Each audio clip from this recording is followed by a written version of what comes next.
Kikou tout le monde, bonjour, c'est Christine, je vous remercie de m'avoir reçu sur votre groupe. Je vais vous présenter un peu plus en détail mon portail à Sommet à Latte. Je les avais lors d'un déménagement et puis au lieu de m'en séparer, je ne savais pas trop quoi en faire, alors je me suis dit si j'en faisais un portail. Vu le prix qu'il y a dans les grandes surfaces, c'est même pas la peine d'y penser. Donc voici le portail. Donc c'est un bon sommet à latte. J'ai pris un tube rectangle de 30 par 20. Je l'ai légèrement coupé à la meuleuse pour le plier, mais sans le couper non plus. J'ai fait la même chose ici. Je l'ai fixé contre le mur par 2 vis et je l'ai fixé au sol par 2 autres. Là, j'ai mis des roulettes, je sais plus ce que c'est comme roulettes, soit des roulettes de chariot, je sais plus ce que j'ai mis, alors vous voyez le topo. Bon, j'ai commencé à le peindre, après, à l'époque, j'avais mis cette cale parce qu'il avait tendance à revenir vers le milieu, vous voyez, j'ai mis dessous des roulettes, ça c'est la récupération dans une déchetterie, j'en ai récupéré 2. Le rail, bon évidemment c'est le rail, c'est la seule chose que j'ai acheté, et j'ai monté l'ensemble.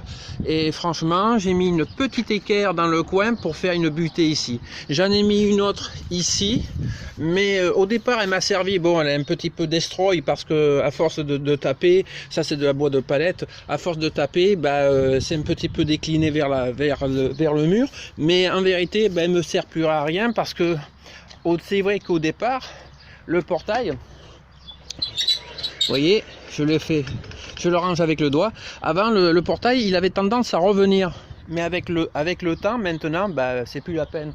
Donc, vous voyez, c'est léger. J'ai des problèmes de dos, c'est très bien. Et l'autre côté, c'est pareil. L'autre cadre, j'ai mis une roulette simple. Je crois que c'est un truc de chariot, je sais plus. Donc voilà, je pousse le deuxième sommet à latte. Ici, je bloque.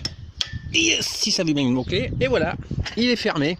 Bon, c'est vrai que ici, là, il y a les charnières, les gonds, j'ai dû les découper parce qu'ils étaient trop hauts, donc à la meuleuse, je les ai découpés, je les ai mis et je les ai rentrés plus facilement.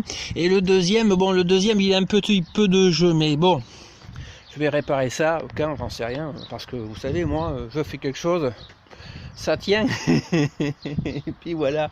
Donc, voici l'ensemble. Ça fait 2 ans maintenant qu'il est là, il tient, il bouge pas, il est pas cher. Voilà comment ça fonctionne mon portail. Il est assez sympathique. Bon, il n'est pas fini. Et pour le bloquer, pour éviter que le portail revient, mais bon, comme il est bloqué définitivement, je mets une petite cale en bois, c'est une planche de palette, je la coince contre l'ancien gond du portail qu'il y avait, et puis voilà, comme ça tient le coup. Sur ce, bien sûr, il y en a qui me disent oh, c'est pas solide. Non, c'est pas solide, c'est juste de la déco. Pour moi, ça me suffit. Et franchement, il n'y a jamais de voiture qui a foncé dedans. Je sais, une voiture, si elle fonce dedans, elle va tout casser. Moi, par la même occasion, avec mon véhicule, oui. Mais en règle générale, ça tient, ça fait 2 ans que ça tient, pour l'instant, c'est pas tombé, et puis c'est d'une facilité pour l'ouvrir. Voilà, sur ce, je vous dis de passer une bonne journée, puis peut-être à bientôt sur une nouvelle vidéo. Bye bye!